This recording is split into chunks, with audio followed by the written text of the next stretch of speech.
50-50 came out, and he was like, nah. I think the numbers confused him, honestly. I think just seeing those numbers made him think, he was like, no, but technically this and that, and he was trying to like clock it in, and whatever it was that he didn't express prior to me sending the paperwork, sometimes this can happen. And I had gone to this guy and done like, this is like an accumulation, amalgamation of like 6+ like hours long sessions. I'm here to talk about something that's very touchy, but it's very important to me, and it's just getting your back end work done. Ayo.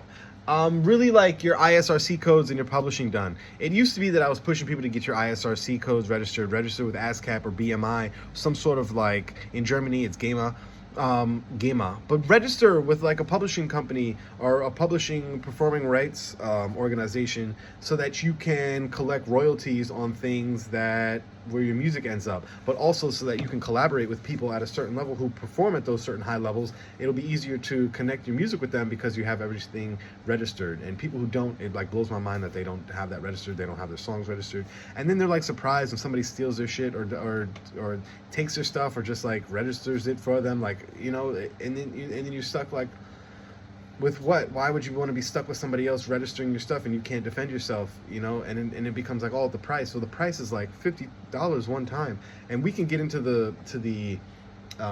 we'll hold that thought, because we're going to get into the nuance of everybody being able to access the ISRC codes and the BMI and ASCAP later. But I want to just address straight up right now, like the fact that it doesn't get done enough. Then there's the ISRC codes, which is so separate from that. It's the codes that these distribution platforms give you. Those, how do I explain this without losing my mind?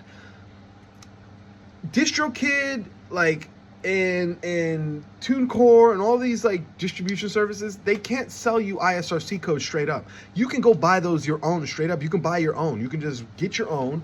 Like, you can buy a little label, a little, like, it's a 4-letter code that applies to you, and you just have to label it the year and the number of the song of the year, and then you like get, and then it gives you a generated code, and it's registered for that song. You can do that on your own, and still distribute through DistroKid and TuneCore. You can still do that. I don't know why people don't, but you can do that and insert your own. It says there, oh, I have my own, and you click it and you put your own, and then you can keep a track of your own stuff, and then you never have to like need it from anybody else. And then if those platforms go down, or if you want to publish your own, it's all about publishing. Publishing is when you announce that it's out. These are distribution platforms, so they're putting it somewhere, but you saying it's out is publishing it and registering it on a publishing date, like publishing your music, meaning putting it on a performing rights, like a publishing website. When they get your publishing, you're publishing something. People publish writing works, and it's not all just about music. It's like, yes, the words of the song, but it's also like books and articles and things like that. You're announcing that it's out. So announcing something is out on Instagram only is one of the craziest things you could ever do. Like, using Instagram as your like publishing platform is it's like, it's insanity. It's like, it's bending over for the corporation. It's making yourself so vulnerable, but you don't have to feel powerless. You don't have to feel bad about that. Just use more platforms, get an email list in order, and start to do contact like directly. And like Gmail, what if they shut Gmail down and it's gone, and then you don't have an email? And yeah, it's not about that. They can shut the internet down. But to like make your platform, your contact point to your people, a platform where literally everyone is just scrolling, and and the name of the game is to like get you on so many different posts in 1 minute. Like, no, you're not going to, that's not the ideal. You want different individualized kind of attention. You want emails direct. You want to hit people in the places where they're going to look for things that are for them, not Instagram. So what is the downside of everybody being able to just register for $50 and going on ASCAP and ISRC or ASCAP BMI and getting your registration, your publishing number done?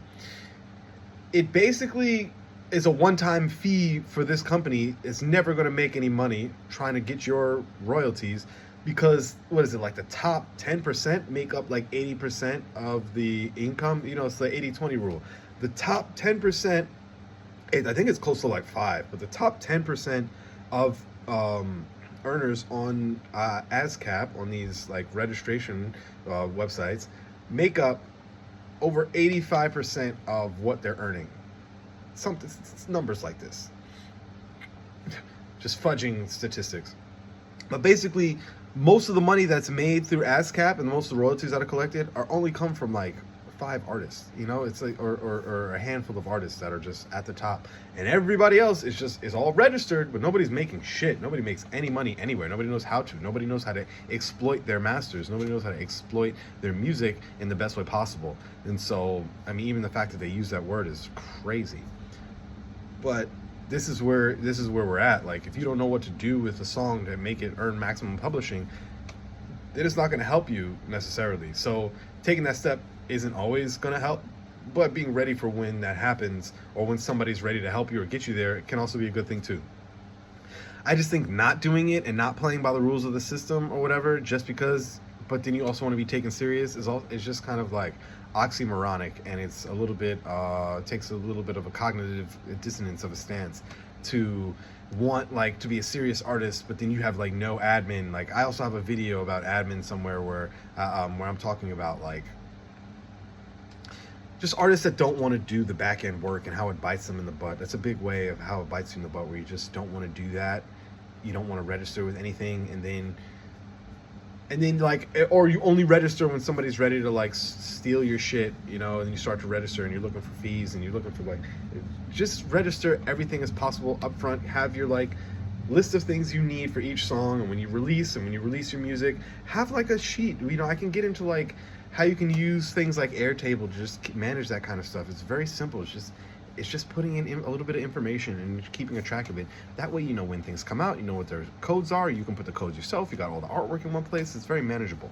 But then, you know, it goes into other worlds like sample clearance, like the amount of people that don't clear samples, and they like see other people not clear samples, or they think other people didn't clear the sample, and they think a song was just put out, and then it gets popular, and then it's like, I want the notoriety of being sued, because the mentality is, if I'm being sued, then therefore I'm obviously going to be getting a good buzz. And that ain't always true. There have been tons of situations where the company that you are being sued by takes your name. There have been situations, there was an artist, I forget the name, go figure. But there was an artist that used a lot of like video game samples, and used like a certain video game that they should not have used, and when the creator of the video game found out, and the creator of the music found out, they not only sued them, they like made it so that artists never could use that name again, and they ate them up, and they like demolished their brand, and they like it was a terrible situation. And you've never heard about this artist, because that's the point. It's like, should you clear it, or should you find out how to clear it? Yeah, you should try to find out. I mean, there's AI nowadays. You can fucking talk to the AI and see if there's a way that you can find out. You can also find a way to get a license. There's like basic licenses that you can buy. They give you access to certain things. That's the whole point of this. It's like, would you want someone to steal your music kind of conversation.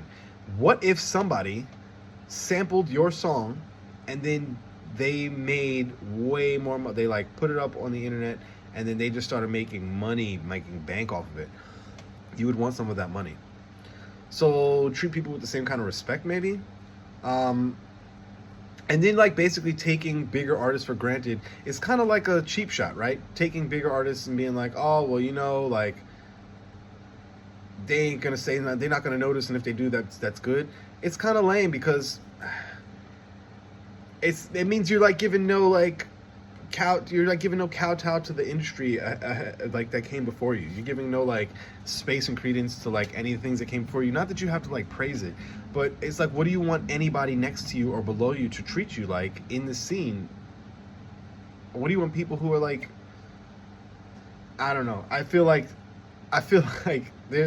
there might be like a subgroup of people, I just realized, that just want to be abused and used, and want to like people to take advantage of them while they take advantage of other people, as long as it means that people will think they're cool. And if that's you, that's fine. It is what it is. I'm not mad. I'm really not mad. As the last point I have to make is contracts. So I'll end with a story. I was working with an artist who was a rapper who wanted some beats, and I went up to this rapper who they also made beats too, but they needed beats. So I went up to their studio. I would travel out of town. Every time we had a studio session, I would be traveling in close to an hour and a half just to get to where they were. Maybe not an hour and a half, but it was a long time because it was out of the city. I left the city to go see this artist, and we worked together. I showed him some unfinished beats, and together we finished them. And he would tell me what he wants, and we would kind of work together on the beat. And I don't think it was like he was there pressing the buttons, but maybe he was. But it was a collab session. But we would record. I would record him, and he would rap on the beats, and I would help with hooks. Sometimes I would lay down the original hook, then he would do it on top, or I would lay down a reference. And there were some moments where like I would lay down reference and he kept the reference in. And there was a particular song that this artist did that. He kept the reference in. And he even kept the idea that I wrote for the hook in, which is totally cool. And I knew he was a serious artist, and I was covering my ass at the time. So I wrote up a contract that was very simple. It was like, showed the breakdowns and the splits of the earnings of the song. So it was like all the splits and earnings. He gets 50% of the song for the lyrics, and I get 50% of the song for the music. But the way I put the splits in there, well, that's what it really should have been. But the way I put the splits in is I said I get 25% of the song for writing some of the lyrics, and I get 25% of the song for writing some of the music. He gets 25% of the song for writing some of the lyrics, and he gets 25% of the song for writing some of the music. Or like, we split the load both ways. If you add all those up, that's 50% for those that don't know numbers well. And it's the same thing, 50-50. I think I gave him 25% for the music and 75% of the credit for the words, and I got 25% of the words and 75% for the music. So basically, like, I did most of the music and a little bit of the words, and he did most of the words and a little bit of the music, and so he was like, nah, that's not gonna work. And I'm like, okay, well, what would you do? And he was like, I get 100% of the lyrics, or whatever it was. It wasn't 50%. And I was like, fuck all that. He ended up releasing it. Now, I was behind the ball on that one, because now I gotta like register it. Granted, if I registered before him, which I know he didn't, because you don't just release people's music you don't do that. He wouldn't register my music. Maybe he did, who knows. But I immediately, when I saw him drop the music video, because he had asked me to be at the music video, and I was like, nah, I wasn't really even feeling the song, but I wasn't going to be at the shoot. Fuck out of here. And so he did the shoot without me. I'm pretty sure that made him mad, and then he just dropped the song without telling me, and I was like, bro, what the fuck? I was like, what's up with the paperwork? And he goes, well, send me what you think it should be. And I did, and we had this beef thing, and we just fell out because of it. So I immediately went to go register my stuff. I copywrote my music. I copywrote it, which you also should be doing. Is a whole nother thing that people don't do. But you can batch copyright stuff. So I copywrote that music, and then I labeled it what it was, because I made the beat. It was originally my beat. I have the files. So if it ever goes to court, you will lose if you don't have the copyright and someone else does. Or it's harder to argue your case if you have the copyright and they don't. So I did that, and then I contacted a lawyer, which was half an hour, which was $75 or whatever it was, for just a retainer just to talk to them. They told me I did everything right, how to cover my ass, and just move on. And don't mention it, don't say anything, don't ask them, and just wait. And here's the thing about that situation. I didn't have to fight it. I can just sit on it, and then, because it's not going to blow up. That's the thing. We're all in the same boat. We're all not going to blow up. Especially if the other person you're working with doesn't want this thing to work. But in the event it does, you have your ass covered, or I have my ass covered in this instance. And, may the best man win if it comes down to it, and there's some sort of like monetary gain to be coming from this. Because people don't care unless it's money, right? I don't care if that song does well. I don't want it to do well, but if it somehow does, good. And life goes on. But that was my story time. I hope something helped you. I hope you got a little bit of perspective. My name is Naeem Nye, the systems guy, and I bid you farewell. Like, follow, subscribe. Let me know in the comments what kind of content you want to see, and I'll be able to talk about those stories. All right, deuces.